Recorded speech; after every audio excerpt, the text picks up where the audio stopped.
વિષય ગુજરાતી અંતર્ગત વ્યાકરણ એકમ અલંકાર વિશેની ચર્ચા કરવાના છે। જે માધ્યમિક શિક્ષણ બોર્ડ દ્વારા લેવાતી ગુજરાતી વિષયની પરીક્ષા છે તેમની અંદર અલંકાર વ્યાકરણનો એકમ છે તે આવે છે। તો એ અલંકાર વિશેની આપણે માહિતી મેળવીએ। સર્વપ્રથમ જોઈએ એમનો અર્થ। અલંકાર છે તે મૂળ શબ્દ સંસ્કૃત ભાષા પરથી ઉતરી આવેલો શબ્દ છે અને સંસ્કૃતની અંદર અલંકાર શબ્દ છે તે અલમ પ્લસ કૃત, અલમ પ્લસ કૃત અથવા અલમ પ્લસ કૃત ધાતુ પરથી બનેલો શબ્દ છે, જેમની અંદર છે એ અલમ શબ્દનો અર્થ થાય પરિપૂર્ણ અને કૃતનો અર્થ થાય કરનાર। હવે જોઈએ કે અલંકાર એટલે પરિપૂર્ણ કરનાર, જે ભાષાને છે પરિપૂર્ણ બનાવે, પર્યાપ્ત બનાવે એમને અલંકાર કહેવાય। કોઈ પણ પાત્ર છે તેમની અંદર થોડું પાણી ભરેલું છે, પરંતુ તેમાંથી પાણી નાખતાની સાથે એ પાત્ર છલોછલ ભરાઈ જાય તો હવે પાણીની માત્રા છે સમાઈ શકવાની નથી। એનું કારણ કે એ પાત્ર છે પર્યાપ્ત થઈ ગયું, પરિપૂર્ણ થઈ ગયું છે, હવે તેની અંદર પાણી સમાય ન શકે। એમ કોઈ પણ સાહિત્યકાર છે એ પોતાની કૃતિને પૂર્ણ ન્યાય આપવા માટે અલંકારથી સુસજ્જિત ભાષા બનાવે છે। તો જે ભાષાને પરિપૂર્ણ કરે તેમને કહેવાય અલંકાર। સામાન્ય રીતે જોઈએ તો અલંકાર છે એમનો શાબ્દિક અર્થ એટલે કે સમાનાર્થી શબ્દ થાય આભૂષણ।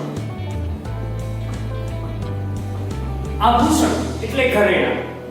કોઈ પણ સ્ત્રી કે પુરુષ છે તે કોઈને કોઈ આભૂષણનો ઉપયોગ કરે, શેના માટે કરે તો કે પોતાની સુંદરતા છે તેની અંદર વધારો લાવવા માટે। ખાસ કરીને સ્ત્રી કે જે પોતાની સુંદરતાને વધારવા માટે કોઈને કોઈ અલંકાર એટલે કે આભૂષણનો ઉપયોગ કરે છે। એ આભૂષણનો ઉપયોગ કરવાથી સ્ત્રીની સુંદરતામાં વધારો આવે। તેવી જ રીતે કોઈ પણ સાહિત્યકાર અલંકારનો એટલા માટે જ ઉપયોગ કરે કે ભાષાની અંદર સુંદરતા આવે। હું એમ કહું કે જૂનાગઢની અંદર થી ગિરનાર આવેલો છે તો એમાં સામાન્ય એક વાત કહી કે જૂનાગઢની અંદર થી ગિરનાર આવેલો છે, પરંતુ હું એમ કહું ખેંગાર વાદળથી વાતો કરતો રળિયામણો જૂનાને એવો ગઢવો ગિરનાર છે તે આવેલો છે, તો તેમની અંદર છે એમાં શબ્દોની અંદર સુંદરતા વધારે। તો એમનું કારણ આભૂષણ છે ભાષાના। એમ સ્ત્રીની અંદર સુંદરતા વધારવા માટે આભૂષણનો ઉપયોગ થાય, એમ કોઈ પણ કૃતિમાં સાહિત્યકાર અલંકારનો ઉપયોગ કરે છે। તો અલંકાર કોને કહેવાય કે જે ભાષાને પરિપૂર્ણ કરે તેને અલંકાર કહેવાય। શાબ્દિક અર્થમાં જોઈએ કે સ્ત્રી પોતાની સુંદરતા વધારવા માટે આભૂષણનો ઉપયોગ કરે તેમ કોઈ પણ સાહિત્યકાર અલંકારનો ઉપયોગ કરે છે। વિદ્યાર્થી મિત્રો, આપણે અર્થ જોયો। હવે એના પછી અલંકારના પ્રકાર છે એ પ્રકાર જોઈએ। અલંકાર છે તેમના મુખ્યત્વે બે પ્રકાર પડે છે। તેમાંનો પહેલો પ્રકાર છે શબ્દાલંકાર અને બીજો પ્રકાર છે અર્થાલંકાર।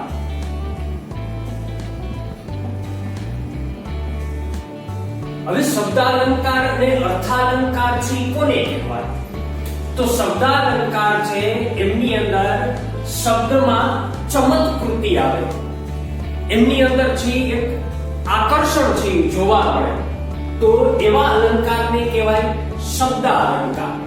અર્થાલંકાર છે એમની અંદર અર્થમાં ચમત્કૃતિ છે એ જોવા મળે. અર્થની અંદર છે એ કોઈને કોઈ ચમત્કાર જોવા મળે તો એમને કહેવાય અર્થાલંકાર. એટલે અલંકારના મુખ્ય બે પ્રકાર, શબ્દાલંકાર, અર્થાલંકાર. હવે તેના શબ્દાલંકારના પેટા પ્રકાર આપણે જોઈએ. તો શબ્દાલંકારનો પહેલો પેટા પ્રકાર છે વર્ણાનુપ્રાસ કે વર્ણ સગાઈ. હવે વર્ણાનુપ્રાસ કે વર્ણ સગાઈ અલંકાર કોને કહેવાય? વ્યાકરણની અંદર અક્ષરને વર્ણ કહે છે અને પ્રાસ કોને કહેવાય? તો કે બે શબ્દ છે બોલવામાં, ઉચ્ચારણમાં સમાન હોય. જે આપણે રોજબરોજની ભાષાની અંદર છે કોઈને કોઈ એવા શબ્દનો પ્રયોગ છે કરતા હોઈએ છીએ. ખાસ કરીને ક્લાસની અંદર કે ચોપડી બોપડી લાવો, ચોક મોકલાવો, વાળ ઓરાવો, તો વાળની સાથે વાળ, ચોપડીની સાથે બોપડી, આવા શબ્દ પ્રયોગ કરીએ છીએ. જે બે શબ્દ છે અલગ અલગ પણ બોલવામાં, ઉચ્ચારણમાં સમાન છે તો તેમને કહેવાય પ્રાસ. એટલે શબ્દ છે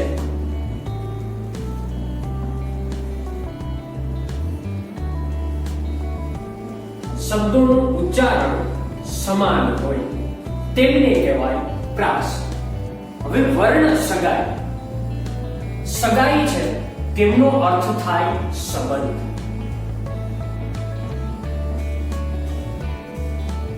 વર્ણ વચ્ચેનો સંબંધ.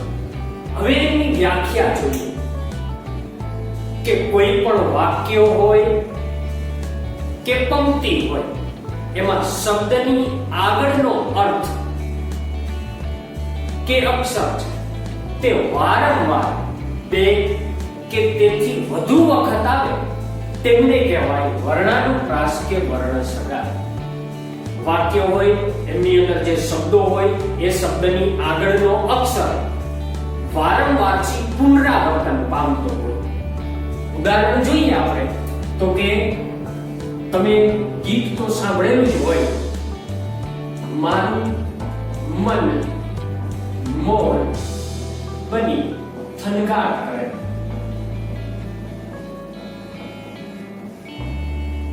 આ વર્ણાનુપ્રાસ કે વર્ણ સગાઈનું ઉદાહરણ છે. હવે તેમાં જોઈએ કે પંક્તિ છે તેમની અંદર આપેલા શબ્દો છે એ શબ્દની અંદર આગળનો કોઈ એક અક્ષર મ છે તે વારંવાર એક થી વધુ વાર એટલે કે 3 વખત છે પુનરાવર્તન પામે છે. માટે તેને વર્ણાનુપ્રાસ કે વર્ણ સગાઈ અલંકાર કહેવાય. તમે 9મા ધોરણની અંદર પણ અગાઉ છે અભ્યાસ કરી ચૂક્યા. મીઠા મધુને મીઠા મેહુલા રેલો. તો મીઠા, મધુ, મેહુલા ત્રણેય શબ્દની આગળ મ વર્ણ છે એ વારંવાર આવે છે. ત્યારબાદ ઉદાહરણ જોઈએ કે પરસોત્તમભાઈએ પર્વત ઉપરથી પથ્થરને પાડ્યો. તો પરસોત્તમભાઈ, પર્વત અને પથ્થર પાડ્યો 4 શબ્દની આગળનો વર્ણ પ છે તે વારંવાર પુનરાવર્તન પામે છે. કોયલે કંઠના કામર પાથર્યા. કોયલ, કંઠ અને કામર 3 શબ્દની અંદર એક વર્ણ ક છે તે વારંવાર આવે છે. માટે તે બને વર્ણાનુપ્રાસ કે વર્ણ સગાઈ અલંકાર. તો યાદ રાખવું કે શબ્દની આગળનો અક્ષર કોઈ એક વર્ણ છે એ 3 કે તેથી વધારે વખત આવે ત્યારે વર્ણાનુપ્રાસ કે વર્ણ સગાઈ અલંકાર બને છે. તો ત્યારબાદ શબ્દ અલંકારનો બીજો પેટા પ્રકાર જોઈએ. શબ્દાનુપ્રાસ કે યમક અલંકાર. સામાન્ય રીતે વિદ્યાર્થી મિત્રો આ બંને અલંકાર છે એમની અંદરથી સૂક્ષ્મ ભેદ રહેલો છે, પરંતુ તેમને એક જ ગણવામાં આવે છે. આટલું યાદ રાખવું કે શબ્દાલંકાર કે યમક અલંકાર છે બંને એક છે, પરંતુ તેમાં સૂક્ષ્મ ભેદ હોવાથી આપણે આ બંને અલંકાર છે તેમને અલગ અલગ રીતે ઉદાહરણ સહિત જોશું. શબ્દાનુપ્રાસ અલંકાર. શબ્દાનુપ્રાસ અલંકાર છે તેમની અંદર જેની વ્યાખ્યા છે તો કે શબ્દાનુ એટલે શબ્દ શબ્દ, પ્રાસ તો આપણે પેલા જ અલંકારની અંદર જોયું કે પ્રાસ એટલે શબ્દોનું ઉચ્ચારણ સમાન હોય. તો જે શબ્દ વચ્ચે શબ્દોનું ઉચ્ચારણ સમાન આવતું હોય તો એને કહેવાય શબ્દાનુપ્રાસ અલંકાર. યમક અલંકાર છે તેમની અંદર છે એ સૂક્ષ્મ ભેદ છે. તેમાં બે શબ્દ છે એ સમાન હોય, પરંતુ અર્થ છે એ અલગ અલગ હોય. કોઈ પણ વાક્ય કે પંક્તિમાં બે શબ્દ સરખા હોય પરંતુ બંનેનો અર્થ જો અલગ અલગ થાય તો તે બને યમક અલંકાર. શબ્દાનુપ્રાસની અંદર શબ્દ વચ્ચે પ્રાસ હોય તો આમની અંદર છે એ શબ્દાનુપ્રાસ અલંકારમાં શબ્દો વચ્ચે પ્રાસ મળતો હોય એવા તો 3 કે તેથી વધારે શબ્દો પણ આવી શકે. અને યમક અલંકારમાં બે શબ્દ સમાન હોય બંનેનો અર્થ અલગ અલગ થાય. તો પહેલા આપણે જોઈએ શબ્દાનુપ્રાસ અલંકારનું ઉદાહરણ. શબ્દ વચ્ચે પ્રાસ મળે તેમને કહેવાય શબ્દાનુપ્રાસ. કે સુલતાનના મોકલ્યા બે ગુપ્તચર ગુલતાનમાં મુલતાન પ્રદેશ જતા હતા. સુલતાન, ગુલતાન અને મુલતાન 3 શબ્દ છે, બોલવામાં ઉચ્ચારણમાં સમાન છે, માટે તે શબ્દાનુપ્રાસ અલંકાર કહેવાય. ઘણી વખત આપણે છે એ સવારના સમયે ભગવાન કૃષ્ણનું એક ગીત સાંભળતા હોય કે તન મન ધન શ્રીજીના ચરણોમાં. તો કે તન, મન અને ધન 3 શબ્દ છે, ઉચ્ચારણમાં સમાન છે, બોલવામાં સમાન છે, પ્રાસ મળે છે, માટે શબ્દાનુપ્રાસ. 15મી ઓગસ્ટ હોય કે 26મી જાન્યુઆરી ત્યારે આપણે શ્રી રાષ્ટ્રગાન કરતા હોય જન ગણ મન અધિનાયક જય. જન ગણ મન 3 શબ્દ ઉચ્ચારણમાં સમાન, શબ્દોમાં પ્રાસ મળે, કહેવાય શબ્દાનુપ્રાસ અલંકાર. હવે જોઈએ યમક અલંકારના ઉદાહરણ. બે શબ્દ સરખા હોય બંનેનો અર્થ ભિન્ન થાય, અલગ થાય. કે જવાની તો એક દિવસ જવાની છે, જવાની એટલે યુવાની, યૌવન. જવાની છે તો ચાલી જવાની છે, છોડી જવાની. બે શબ્દ સરખા બંનેનો અર્થ છે અલગ અલગ. તેવી જ રીતે સુરત, તુજ હાલ આવા સુરત, તેમની અંદર બે શબ્દ સરખા છે, એક સુરત છે અને એક સુરત છે. બે શબ્દ છે સરખા છે પણ એમની અંદર છે એ રસ્વાવાળું અને દીર્ઘાવાળુંના કારણે એમના અર્થ છે ભિન્ન થાય છે, અલગ થાય છે. આ સુરત છે એમનો અર્થ છે શહેરના અર્થમાં, આ સુરતનો અર્થ છે ચહેરાના અર્થમાં. તેવી જ રીતે તપેલી છે એમની અંદર બે તપેલી શબ્દ આવેલા પરંતુ એમનો અર્થ અલગ. તપેલી છે એટલે તપેલી એટલે કોઈ પાત્ર છે અને તપેલી છે એટલે ગરમ છે. એટલે યમક અલંકારની અંદર બે શબ્દ સરખા હોય બંનેનો અર્થ અલગ અલગ ભિન્ન થાય તેમને કહેવાય યમક અલંકાર. પણ પહેલા કહ્યું તેમ શબ્દાનુપ્રાસ કે યમક અલંકાર એક જ છે, પણ આ તો સૂક્ષ્મ ભેદ હોવાના કારણે આપણે એનો અલગ અર્થ તારવેલો છે. તો અર્થાલંકાર છે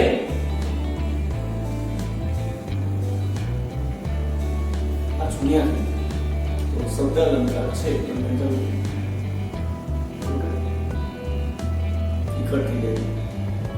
તો શબ્દાલંકાર છે તેમનો બીજો પ્રકાર જોયો શબ્દાનુપ્રાસ કે યમક અલંકાર. ત્યારબાદ જોઈએ ત્રીજો પ્રકાર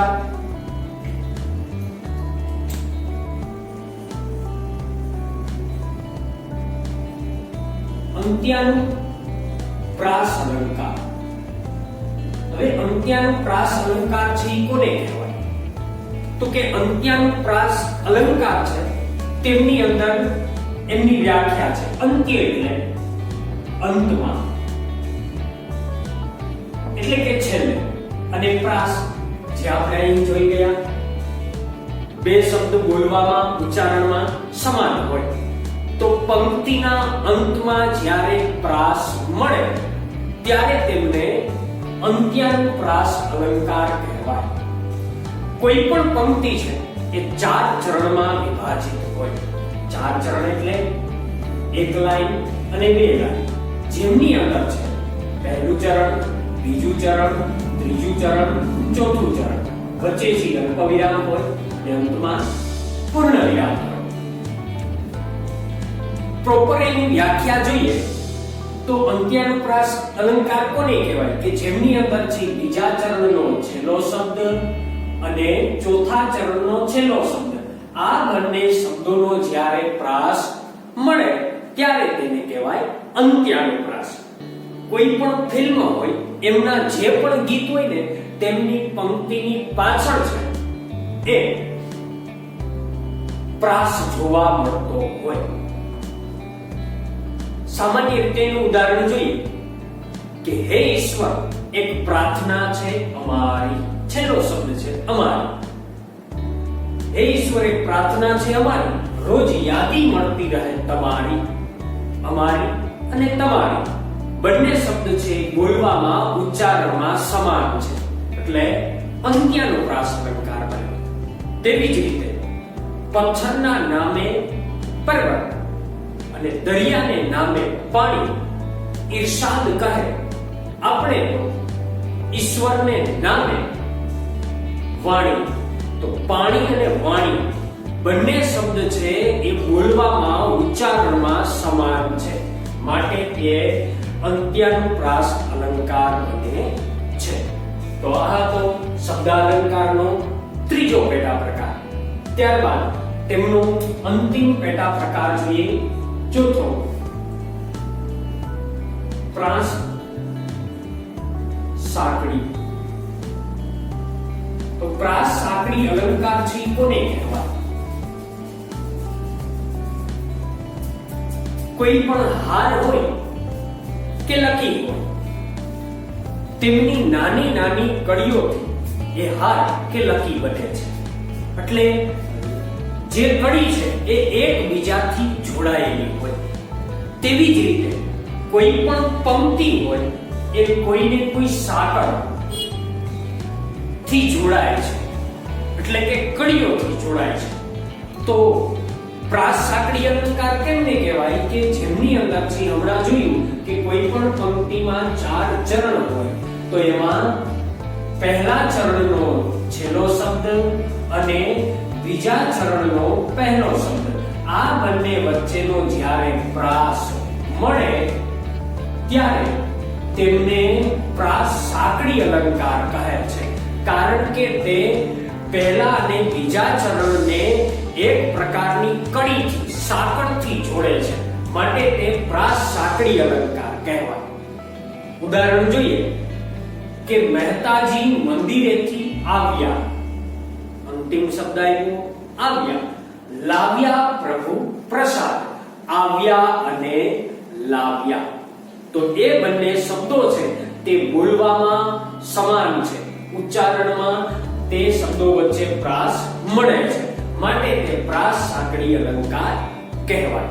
તો આમ શબ્દાલંકાર છે તેમના આપણે ચાર પેટા પ્રકાર જોયા. વર્ણાનુપ્રાસ કે વર્ણ સગાઈ, વાક્યની અંદર શબ્દમાં કોઈ એક વર્ણ વારંવાર પુનરાવર્તન પામે તો વર્ણાનુપ્રાસ. શબ્દાનુપ્રાસમાં શબ્દ વચ્ચે પ્રાસ હોય. યમક અલંકારમાં બે શબ્દ સરખા, બંનેનો અર્થ અલગ. અંત્યાનુપ્રાસમાં અંતમાં પ્રાસ મળે. અને પ્રાસ સાંકડીમાં એક પ્રકારની સાંકળ હોય, કડી જોડાય. પહેલો ચરણનો છેલ્લો શબ્દ અને બીજા ચરણનો પહેલો શબ્દ.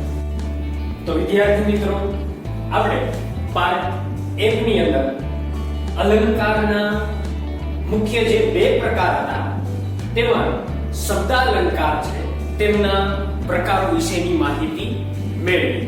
હવે ત્યારબાદ પાર્ટ 2 ની અંદર અર્થાલંકાર છે તેમના પેટા પ્રકારો છે તેમના વિશેની માહિતી મેળવશું.